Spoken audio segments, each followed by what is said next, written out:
Hello বন্ধুরা, কেমন আছো তোমরা সবাই? আশা করি তোমরা অনেক ভালো আছো। আজকে আমরা পড়ছি এসএসসি ইংলিশ ফার্স্ট পেপারে unit 1 father of the nation lesson 2 the tale of homecoming. চলো শুরু করা যাক। আজকের লেসনে আমি তোমাদের সাথে আছি অনিন্দ্য কুমার চৌধুরী। এটা কিন্তু সেই ছবি যখন বঙ্গবন্ধু জেল থেকে মুক্তি পান। দেখো আশপাশে মানুষ তাকে কত সুন্দর করে সংবর্ধনা জানাচ্ছে। চলো এখন আমরা এই টেক্সটটা পড়ে ফেলি। Bangabandhu Sheikh Mujibur Rahman was arrested by the Pakistani army immediately after his declaration of independence at the first hour of the 26 March 1971. এখানে অ্যারেস্টেড মানে হলো গ্রেপ্তার করা, ডিক্লারেশন অফ ইন্ডিপেন্ডেন্স মানে হলো স্বাধীনতার ঘোষণা। তো পুরো সেন্টেন্সটা যদি আমরা বাংলায় ট্রান্সলেট করতে যাই তাহলে কিরকম দাঁড়াচ্ছে? বঙ্গবন্ধু শেখ মুজিবুর রহমানকে পাকিস্তানের সেনাবাহিনী স্বাধীনতার ঘোষণার পরপরই 1971 সালের 26শে মার্চে প্রথম প্রহরে গ্রেপ্তার করে ফেলে। He was taken to Pakistan as a captive and imprisoned there in a small cell for capital punishment until 7th January 1972. এখানে ক্যাপটিভ মানে হলো আর ইমপ্রিজন মানে হলো বন্দি করে রাখা, ক্যাপিটাল পানিশমেন্ট মানে হলো মৃত্যুদণ্ড। তো এই সেন্টেন্সটা যদি আমরা ট্রান্সলেট করি তাহলে কিরকম দাঁড়াচ্ছে? তাকে বন্দি হিসাবে পাকিস্তানে নিয়ে যাওয়া হয়েছিল এবং 1972 সালের 7ই জানুয়ারি পর্যন্ত তাকে মৃত্যুদণ্ডের জন্য একটি ছোট কক্ষে বন্দি করে রাখা হয়েছিল। Even a grave was dug in front of his cell, but Mujib was fearless. দেখো এমনকি তার কক্ষের সামনে একটি কবর খনন করা হয়েছিল, কিন্তু মুজিব নির্ভীক ছিলেন। এটি কিন্তু খুব ভয়াবহ ব্যাপার বন্ধুরা, যে শেখ মুজিবুর রহমানের ঠিক সামনেই তাকে মৃত্যুদণ্ড দেওয়ার পর তাকে যেখানে দাফন করা হবে সেই কবরটাও কিন্তু তার সামনে খনন করে রাখা হয়েছিল, কিন্তু তারপরেও মুজিব ছিলেন নির্ভীক। He knew nothing would stop the Bengalis to gain independence. তিনি জানতেন যে বাঙালিদের স্বাধীনতা অর্জনকে কিছুই থামাতে পারবে না। In fact his name and independence became synonymous. Synonymous মানে হলো সমার্থক। সো এই সেন্টেন্সটা কিরকম দাঁড়াচ্ছে? তার নাম এবং স্বাধীনতা সমার্থক হয়ে উঠেছিল। So the whole world was awaiting breathlessly to witness his homecoming. Awaiting breathlessly মানে হলো অধীর আগ্রহে অপেক্ষা করা, উইটনেস মানে হলো সাক্ষী হয়ে থাকা। তাই পুরো বিশ্ব তার প্রত্যাবর্তনের সাক্ষী হতে অধীর আগ্রহে অপেক্ষা করছিল। And he had a grand homecoming indeed, narrated by the eminent columnist and writer Syed Badrul Ahsan. এখানে এমিনেন্ট মানে হলো প্রখ্যাত আর কলামিস্ট মানে হলো সাংবাদিক, এবং সত্যি তিনি রাজকীয়ভাবে স্বদেশে প্রত্যাবর্তন করেছিলেন, যা প্রখ্যাত সাংবাদিক ও লেখক সৈয়দ বদরুল আহসান কর্তৃক বর্ণিত হয়েছিল। In the evening of 7 January 1972, Bangabandhu left Chaklala Airport in Rawalpindi, from where he would fly to London. Chaklala airport Rawalpindi, এই রাওয়ালপিন্ডিটা হলো পাকিস্তানে, আর চাকলালা এয়ারপোর্ট রাওয়ালপিন্ডির একটা বিমানবন্দর। 1972 সালের এই 7ই জানুয়ারির সন্ধ্যায় বঙ্গবন্ধু রাওয়ালপিন্ডির চাকলালা বিমানবন্দর ত্যাগ করেন লন্ডনের উদ্দেশ্যে। 9 months earlier he was brought to Pakistan as a prisoner with little hope to return. 9 মাস আগে তাকে বন্দী হিসাবে পাকিস্তানে নিয়ে আসা হয়েছিল এবং তার ফিরে আসার সম্ভাবনা খুবই অল্প ছিল। And now he was free to go home, এবং এখন তিনি বাড়িতে যাওয়ার জন্য মুক্ত হয়েছিলেন। Pakistan as soon as the PIA aircraft took off was finally behind him. PIA বিমানটি উড্ডয়নের সাথে সাথেই পাকিস্তান তার পেছনে ছিল। এখানে PIA মানে হলো Pakistan international airline. Early in the morning on 8 January 1972, Bangabandhu arrived at Heathrow Airport. Heathrow Airport লন্ডনের একটি এয়ারপোর্ট। 1972 সালের 8ই জানুয়ারি ভোরে বঙ্গবন্ধু হিথ্রো বিমানবন্দরে পৌঁছেছিলেন। নিউজ অফ বঙ্গবন্ধু's arrival in London spread quickly. বঙ্গবন্ধুর লন্ডনে আগমনের সংবাদ দ্রুত ছড়িয়ে পড়েছিল, তার মানে তিনি কিন্তু সেখানে খুব জনপ্রিয় ছিলেন। Journalists, the general public, British officials and politicians and Bangali residents in the city made their way to hotel ক্ল্যারিজেস।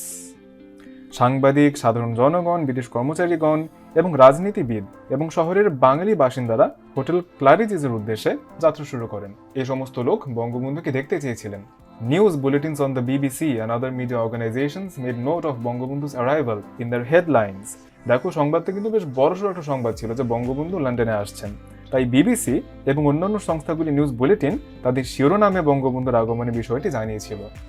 By early afternoon, the father of the nation had met the British Prime Minister Edward Heath and the leader of the opposition Harold Wilson. বিকেলের প্রথম দিকে জাতির পিতা British প্রধানমন্ত্রী Edward Heath এবং বিরোধী দলের নেতা হারল্ড উইলসনের সাথে দেখা করেছিলেন।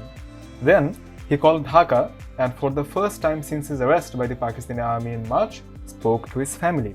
এটা কিন্তু খুব হৃদয়স্পর্শী একটা বিষয় যে তার গ্রেপ্তারের পর কিন্তু তিনি আর তার পরিবারের সাথে যোগাযোগ করতে পারেননি। প্রথমবার তার পরিবারের সাথে টেলিফোনে তার যোগাযোগ হচ্ছে। তারপর তিনি ঢাকায় কল করেছিলেন এবং মার্চ মাসে পাকিস্তান সেনাবাহিনী দ্বারা গ্রেপ্তারের পর প্রথমবারের মতো তার পরিবারের সাথে কথা বলেছিলেন। A long conversation then followed with Prime Minister Tajuddin Ahmed. তারপর প্রধানমন্ত্রী তাজউদ্দিন আহমেদের সাথে একটা দীর্ঘ আলোচনা হয়েছিল। The conversations with his family and Tajuddin Ahmed were emotional affairs, but he now had a clear picture of all that had happened in his absence in Bangladesh. তার পরিবার এবং তাজউদ্দিন আহমেদের সাথে তার কথোপকথন ছিল একটি আবেগপ্রবণ বিষয়, তবে বাংলাদেশে তার অনুপস্থিতিতে যা কিছু ঘটেছিল তার একটা স্পষ্ট চিত্র এখন তার কাছে ছিল। It gave him immense pleasure knowing that he had truly liberated his people. তিনি সত্যিই যে তার জনগণকে মুক্তি দিতে পেরেছিলেন সেটা জেনে তার প্রচুর আনন্দ হচ্ছিল। Bangabandhu's opening words at a crowded news conference that evening at Claridge's was a touch poetic. Touch poetic মানে হলো যাতে কাব্যের ছোঁয়া আছে। সন্ধ্যায় জনসংকীর্ণ সম্মেলনে বঙ্গবন্ধুর উদ্বোধনী ভাষণটি ছিল কবি সুলভ। He expressed the unbounded joy of freedom achieved by his people in an epic liberation struggle. Unbounded মানে হলো সীমাহীন, আর এপিক মানে, এপিকের অ্যাকচুয়াল মিনিং কিন্তু মহাকাব্য, কিন্তু এখানে এপিক মানে মহাকাব্য না। এই সেন্টেন্স এপিক মানে হলো অসামান্য, বিশাল। তিনি একটি অসামান্য মুক্তি সংগ্রামে তার জনগণের দ্বারা অর্জিত স্বাধীনতার সীমাহীন আনন্দ প্রকাশ করেছিলেন। Bangladesh, he told the crowd, was a reality and would fulfill its obligations as a part of the international community. Obligation মানে হলো দায়িত্ব, আর কমিউনিটি মানে হলো সম্প্রদায়। বঙ্গবন্ধু বলছিলেন যে বাংলাদেশ এখন একটা বাস্তবতা এবং আন্তর্জাতিক সম্প্রদায়ের অংশ হিসেবে দেশটি তার দায়িত্ব পালন করবে। He made it clear that those who were involved in different types of crimes, including genocide, would be tried by his government. Genocide মানে হলো গণহত্যা, আর ট্রায়াল মানে হলো বিচার করা।